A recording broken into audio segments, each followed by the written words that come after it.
आज के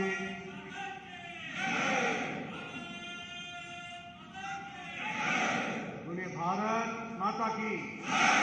भारत माता की, भारत माता की। आज के इस शक्ति केंद्र के समागम के मंच पर उपस्थित हमारे बहुत ही जुझारू, कर्मशील, संवेदनशील, मेहनत करने वाले अध्यक्ष श्री नलिन कटील जी, हमारे महामंत्री, राष्ट्रीय महामंत्री और कर्नाटक के प्रभारी और राज्यसभा में मेरे साथी श्री अरुण सिंह जी, हमारे बहुत ही वरिष्ठ नेता शिक्षा मंत्री श्री BC नागेश जी, हमारे विधि मंत्री law minister Shri JC Madhuswamy ji, हमारे होम मिनिस्टर अलका नानेंद्र जी, हमारे तुमकुर के डिस्ट्रिक्ट प्रेसिडेंट रवि हेबक्का जी, हमारे मंजूनाथ जी जो डिस्ट्रिक्ट प्रेसिडेंट हैं BK मंजूनाथ जी, ज्योति गणेश जी, हमारे जयराम जी और हमारे राजेश गौरा जी, सम्मानित मंच और यहाँ इतनी बड़ी संख्या में 2 जिलों से जो हमारे संगठनात्मक जिले हैं, 2 जिलों से लगभग 603 शक्ति केंद्रों से आए हुए हमारे शक्ति केंद्र प्रमुख, 8 मंडलों से आए हुए शक्ति केंद्र प्रमुख। सबसे पहले हिंदी समझता है ना? हिंदी समझते हैं? सबसे पहले तो आप सब लोग इतनी बड़ी संख्या में इतनी देर गए, बड़े शांति से बैठे हैं। मुझे आने में देर हुई, लेकिन आप सब लोगों ने यहाँ पर मेरा जिस गर्मजोशी से स्वागत किया है,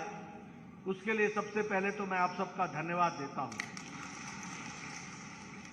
तुमकुर की इस पवित्र नगरी में जहाँ येदियूर सिद्धिलिंगेश्वर स्वामी मंदिर हो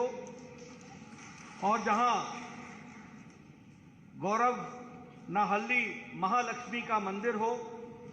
और जहाँ सभी संत समागम का स्थान हो, ऐसे पवित्र स्थान को नमन करता हुआ मैं अपनी बात को प्रारंभ करता हूं। हमारे नलिन जी ने आपसे अपनी भाषा में संगठन और शक्ति केंद्र के बारे में आपसे विस्तृत में बातचीत की और बताया कि किस तरीके से शक्ति केंद्र के लोग जिस काम में जुटे हैं उसको तीव्र गति से आगे बढ़ाएं। मेरा आने का उद्देश्य इस शक्ति केंद्र की बैठक में एक तरीके से जमीन पर काम करने वाले कार्यकर्ता से मुलाकात करने का है, क्योंकि जिन बातों को हम प्रदेश में आगे बढ़ाते हैं उसको ट्रांसलेट करने का काम वह हमारे पार्टी के बूथ के कार्यकर्ता और शक्ति केंद्र के कार्यकर्ता करते हैं। और इसीलिए मैंने निर्णय लिया कि मैं कर्नाटक के सभी इलाकों में जाऊंगा और कार्यकर्ताओं से सीधी बात करूंगा और आने वाले समय के लिए, चुनाव के लिए तैयार होकर के हम काम में जुटेंगे। लेकिन मित्रों, मैं एक बात आपको बताना चाहता हूं, जो आप मेरी बात जरूर नीचे जमीन पर कर्नाटक की जनता तक जरूर इस बात को पहुंचाएं। और वह बात यह है कि जब से प्रधानमंत्री नरेंद्र मोदी जी ने भारत के प्रधानमंत्री के रूप में जिम्मा संभाला है, सिर्फ भारत का प्रधानमंत्री नहीं बदला, सिर्फ भारत के प्रधानमंत्री के पद पर बैठा हुआ व्यक्ति कमल के निशान से जुड़ा, ऐसा ही नहीं हुआ है। नरेंद्र मोदी जी ने भारत की राजनीति की संस्कृति और चाल चलन चरित्र बदल डाला है। इस बात को भी हमको ध्यान रखना है।